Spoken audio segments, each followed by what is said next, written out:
They are overjoyed that all of you are here and on this special occasion. Today I want to especially congratulate our OIC members because of a landmark resolution passed in the United Nations declaring 15th March as a day to combat Islamophobia.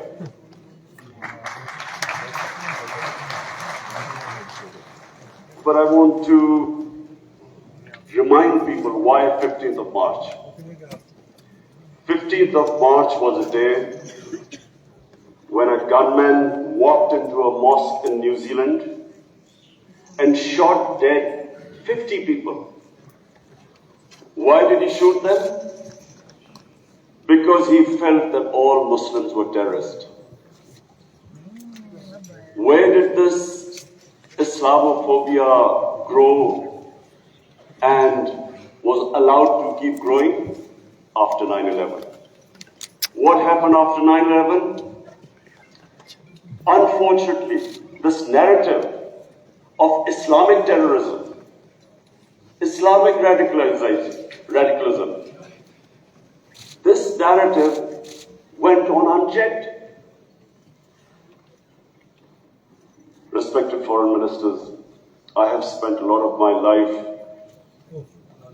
in England, touring all over the world as an international sportsman. And I understand the Western civilization probably much better than most people. I went to university there and then used to spend half my year playing sports in the summer in England. Now I saw this growing. After 9/11, this Islamophobia kept growing.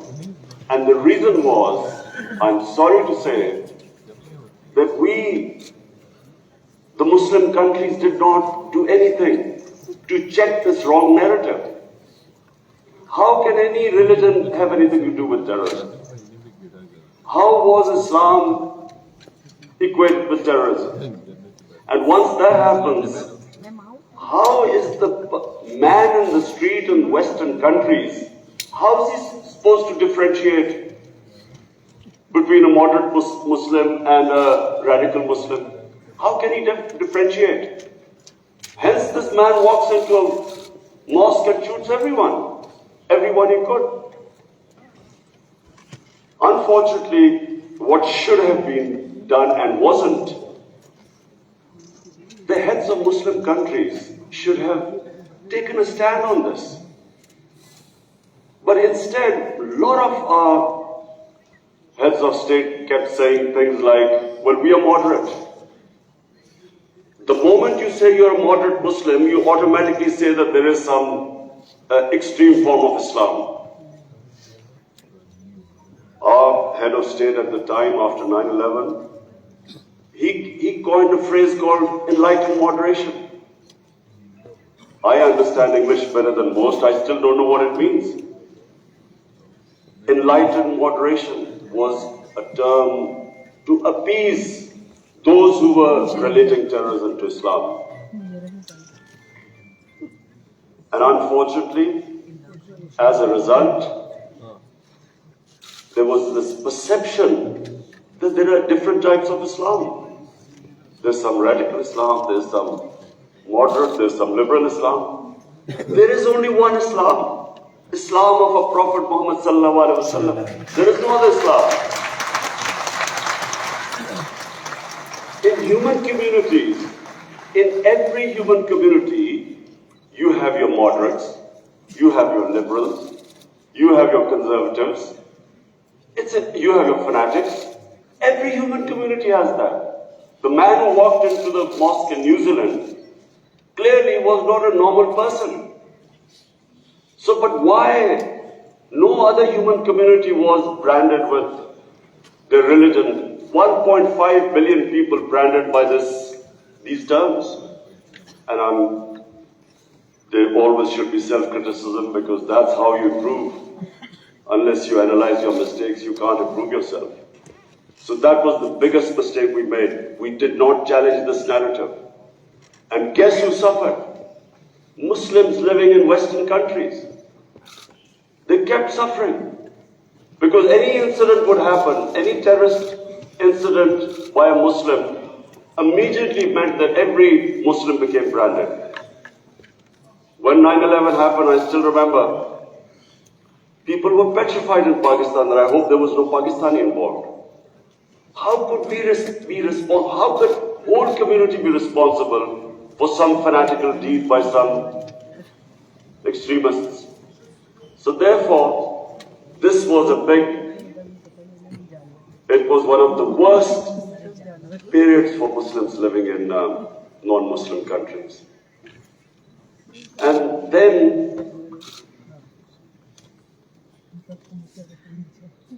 in 1989, there was a book called Satanic Verses, written by a Muslim who knew, because he came from a Muslim family, he knew the reaction in the Muslim world amongst the Muslims if he insulted or mocked or ridiculed our Holy Prophet, peace be upon him. But what happened after 1989 was, rather than again the Muslim world coming up with an intellectual narrative, trying to explain to them that why do we feel, why are we so hurt when our Holy Prophet is ridiculed? Why does it hurt us so much? Living in and knowing the Western societies, I knew why they couldn't understand. Because they do not treat religion like we do. Jesus Christ is not treated the way we in the West, the way we treat our Holy Prophet here. So they couldn't understand what was going on. Why were there demonstrations? Why were there death threats to Salman Rushdie? So they kept thinking that the Muslims do not allow freedom of expression. So Muslim world is intolerant. It doesn't allow freedom of expression. They were able to vilify our religion. And yet, there was no coherent response from the Muslim world. And therefore, we kept into the cycle. Every few years, there would be some cartoons, insulting cartoons against our Prophet. Every few years, there would be something insulting him. We would respond. There would be some act of extremism. They would not respond. So this Islamophobia, the cycle, kept getting worse. And poor Muslims living in Western societies kept suffering. So that's why I'm really pleased that for the first time it has been acknowledged that Islamophobia is a reality and something needs to be done about it. And from now onwards, we hope that we will be able to put forward a narrative that why it hurts us so much. And honorable foreign ministers, let me just say that I only came into politics 25 years ago. I was watching this Islamophobia building up in Western society. But two, I wanted my country. We were the only country which became independent in the name of Islam. And so,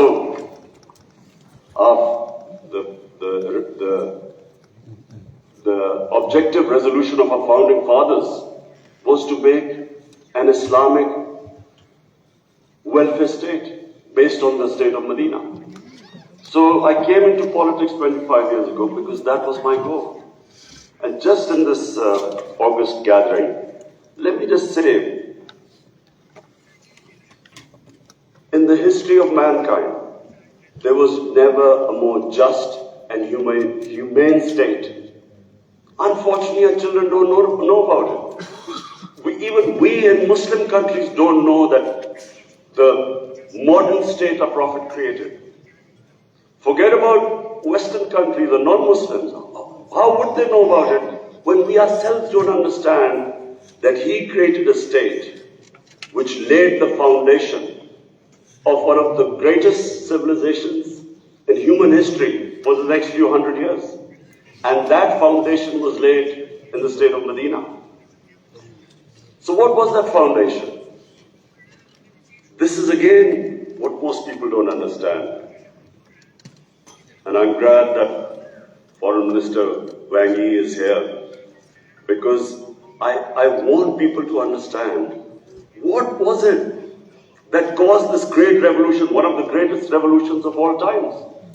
The state of Medina was one of the greatest revolutions. What was it? Number one, our Prophet was given the title in our holy book, the Quran, as Rahmatul lil Alameen, mercy for mankind, not mercy for Muslims. He came as a mercy for mankind. He came to unite mankind, not divide mankind.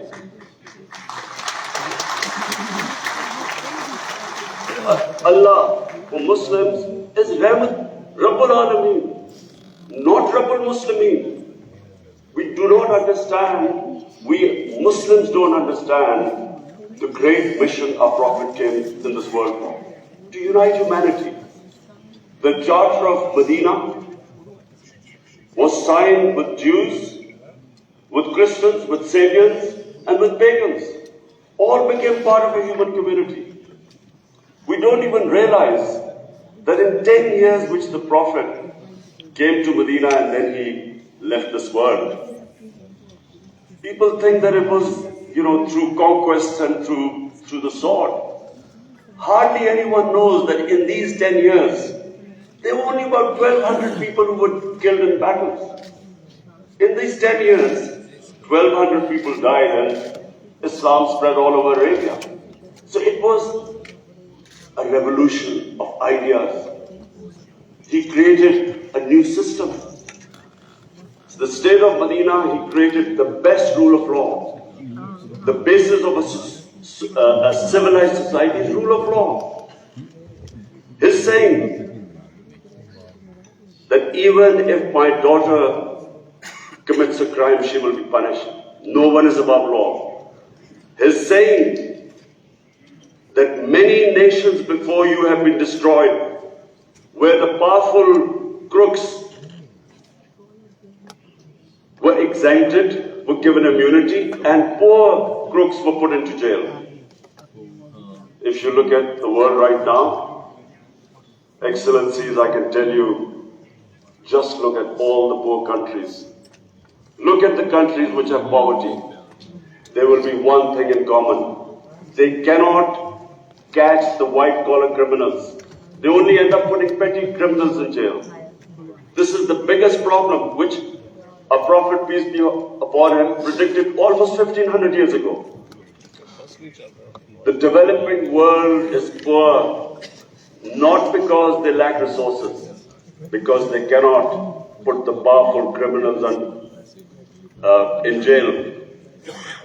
There's a fact-type panel report by Secretary General of the United Nations.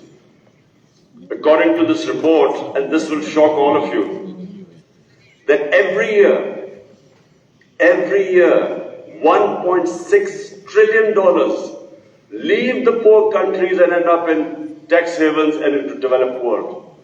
$1.6 trillion according to the fact-type panel report of the UN Secretary General. Just imagine what is going on. Poor countries are being robbed simply because we cannot put the powerful criminals in jail. We cannot bring them under the rule of law.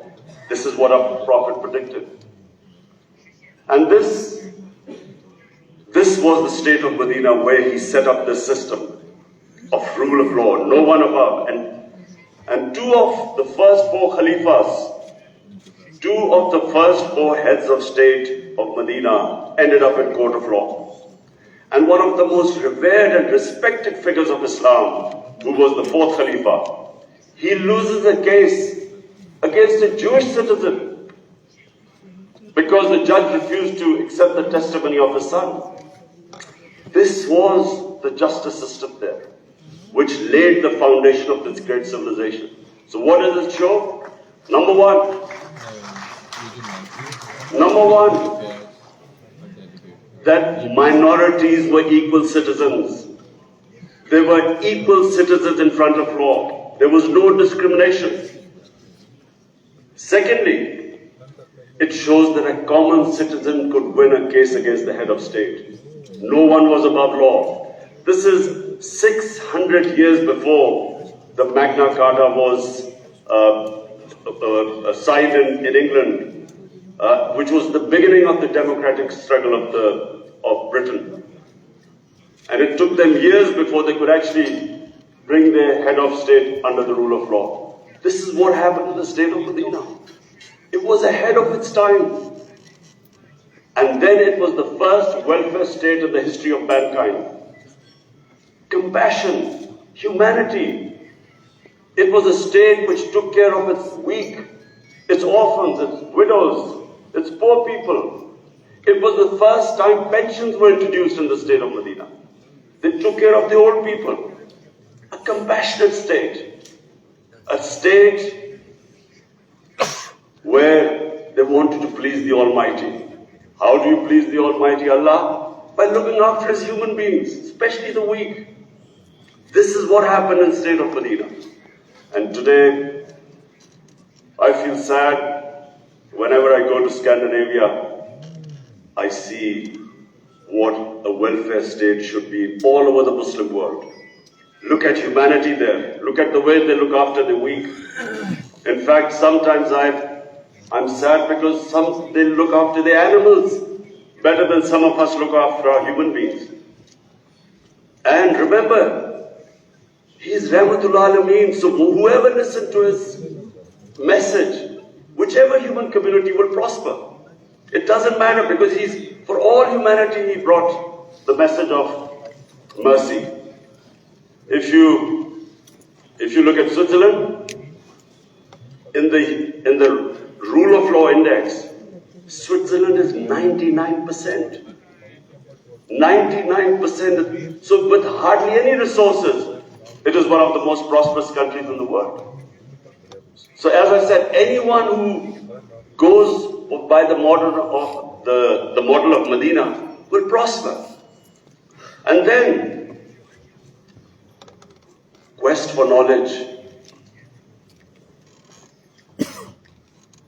Foreign Minister Wang Yi, you'll be surprised, one of our prophets saying. He said, even if you have to go to China to learn and quest for knowledge, you must go there. Now first China at that time was center of knowledge, but it meant even risking your life. Going from, at that time, Arabia to China meant you might not come back. So that was the quest of knowledge. You have to seek knowledge from cradle to grave. He sparked off this great knowledge revolution. For hundreds of years, the top scientists were Muslims because they thought quest for knowledge was a sacred duty. Look at the situation in the Muslim world today. How much do we have a quest for knowledge? And then we get so much, wherever you go, Muslims we imprison our women have no rights. And sometimes, it almost seemed that the US invaded Afghanistan to liberate their women. There was no other reason except to liberate their women. Somehow our women are in prison. Let me just tell you that it was a revolutionary move by our Prophet that women were given inheritance rights. They were empowered. In Europe, even 100 years ago, the women barely got their inheritance rights. 1500 years ago, women were given the rights. And no one seems to know this. And sadly, cultural issues are equated to our religion. We cannot explain. Sometimes Western people say they confuse culture with religion.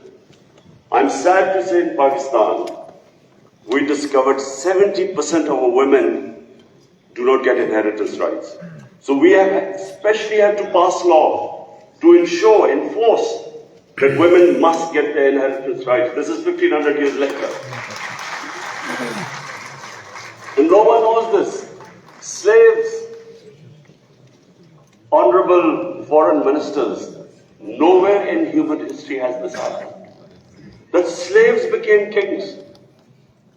The Mamluks were slaves who became kings in Egypt. In India, there was slave dynasty that became kings.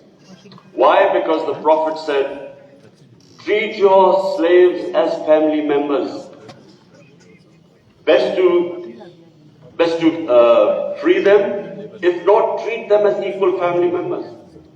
So he was the greatest human being that ever stepped foot. There'll never be a human being like that.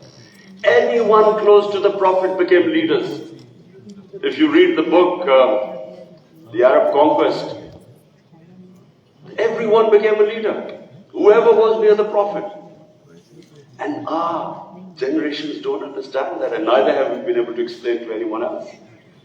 Let's not confuse Muslim imperialism with the 10 years of Prophet in Medina. Let's not confuse that, because that was not what the Prophet preached, where the Muslims went all over the world conquering. It is not what the Prophets, the whole revolution was of ideas.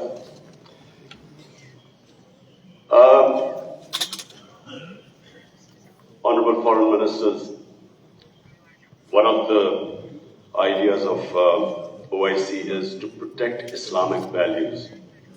So now I will say something which is completely different. I believe that Islamic values never have been so much under threat as they are right now.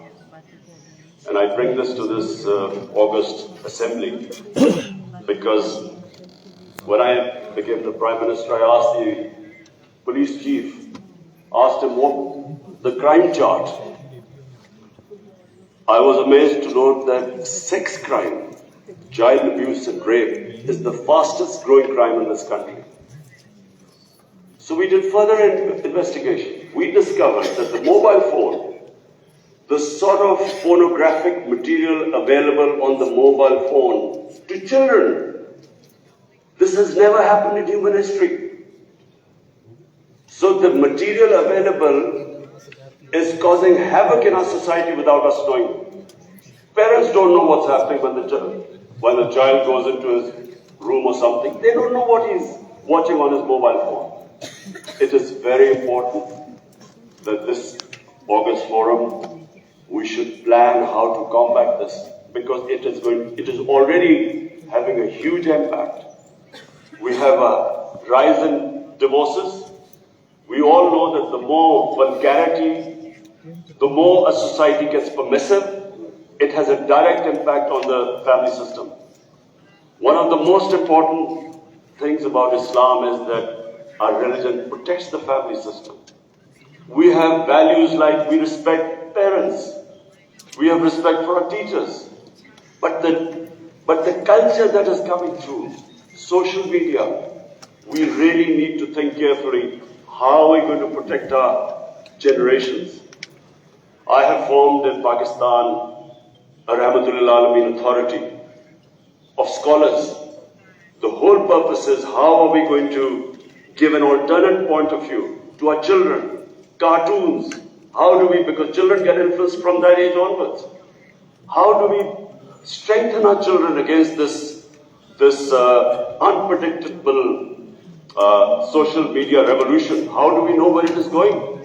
So I think that I thought at this meeting I should mention, because we need to start thinking about alternate media, how we can combat. You can't stop social media, but we can give our children, fortify them, strengthen them ethically and morally. Now I come to two important political issues. One is Palestine and the other is Kashmir. Honorable Foreign Ministers, we have failed both the Palestinians and the people of Kashmir. I'm sad to say that we have been able to make no impact at all.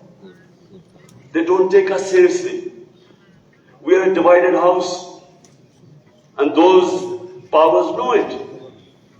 We are 1.5 billion people, and yet our voice to stop this blatant injustice is insignificant.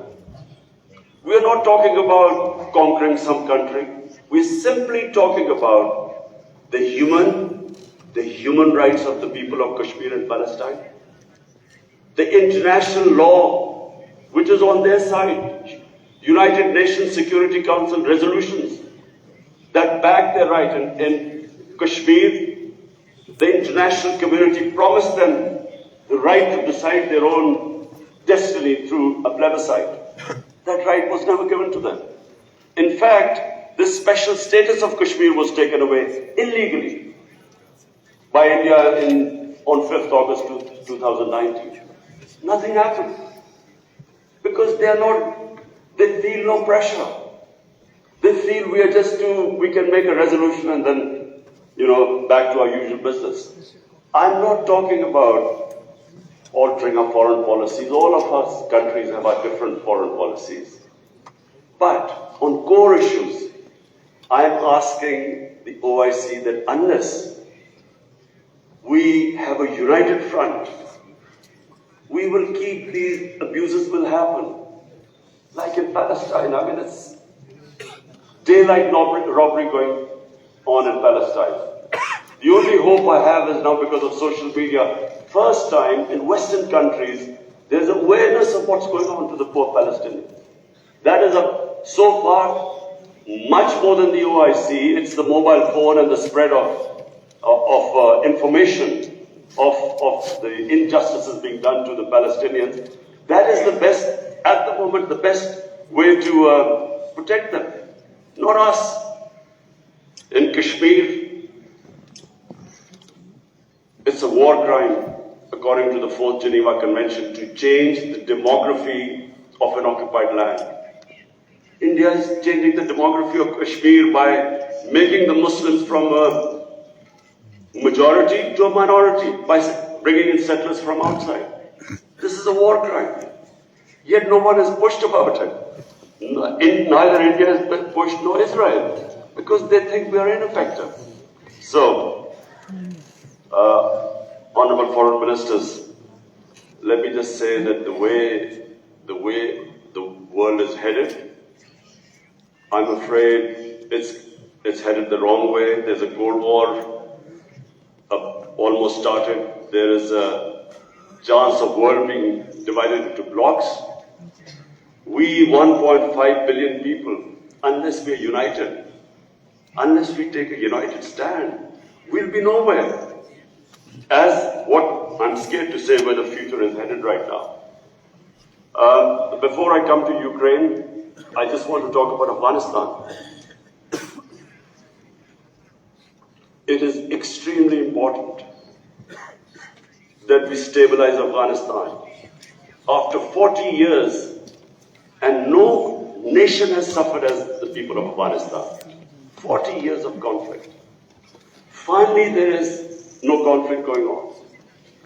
The only danger now to Afghanistan is that through the sanctions and non-recognition, they might end up having a humanitarian crisis. Already the people are falling below the poverty line. Already there's a brain drain going on. So it's extremely important that we help the people of Afghanistan.